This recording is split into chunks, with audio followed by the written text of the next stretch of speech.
So hi everyone, welcome to my YouTube channel.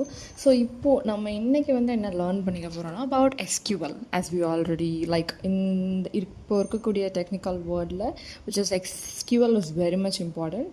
So இப்போ நம்ம ஒரு வெப்சைட்டில் லாகின் பண்ணுறோம் அப்படின்னா நம்ம அந்த டைமில் நம்மளுடைய நேம் என்டர் பண்ணுவோம்.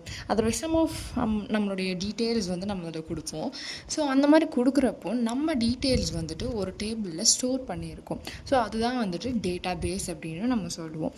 ஸோ நெக்ஸ்ட் இப்போ இந்த டேட்டா பேஸ் கூட இன்ட்ராக்ட் பண்ண யூஸ் பண்ணக்கூடிய ஒரு லாங்குவேஜ் தான் எஸ்கியூஎல் அப்படின்ட்டு நம்ம சொல்லுவோம், which is nothing but structured Kuvari language.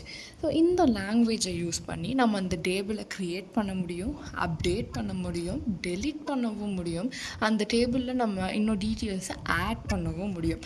So இதான் structured query language. By using that we could able to do that.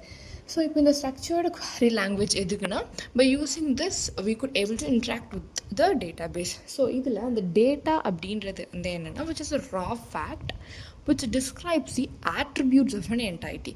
So entity அப்படின்றது ஒரு ஆப்ஜெக்ட்னா இப்போ நான் ஒரு பர்சன், ஸோ நான் ஒரு ஆப்ஜெக்ட் அப்படின்னு வச்சுக்கலாம், which is nothing but an entity. So attributes அப்படின்றது என்னென்னா என்னுடைய நேம், அப்புறம் என்னோடய ஹைட்டு, வெயிட்டு, கலர், ஸோ இது எல்லாத்தையுமே நான் ஆட்ரிபியூட்ஸ் அப்படின்னு மென்ஷன் பண்ணலாம். ஸோ இந்த ஆட்ரிபியூட்ஸை நான் கொடுக்கக்கூடிய ஒரு வேல்யூவை தான் ரா ஃபேக்ட் அப்படின்னு சொல்வேன்.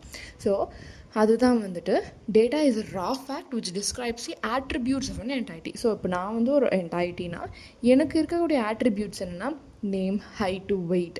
ஸோ இதில் என்னென்ன வேல்யூஸ் இருக்குது? இப்போ நேம்னா என் பேர் என்னவோ அது ஒரு வேல்யூ, அதுதான் ரா ஃபேக்ட். இப்போ ஒரு இன்டர்வியூவர் டேட்டானா என்னென்னு கேட்டாங்கன்னா, so data is a raw fact which describes the attributes of an entity அப்படின்னு சொல்லலாம். ஸோ நெக்ஸ்ட் டேட்டா பேஸ் அப்படின்றது which is a place or a medium which stores the data in a systematic and organized manner.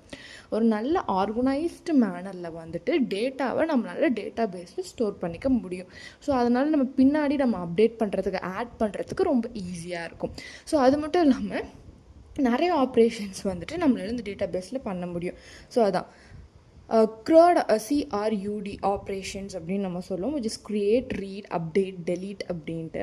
So இதன் பற்றின further information நம்ம further வீடியோஸில் பார்க்கலாம். Thank you.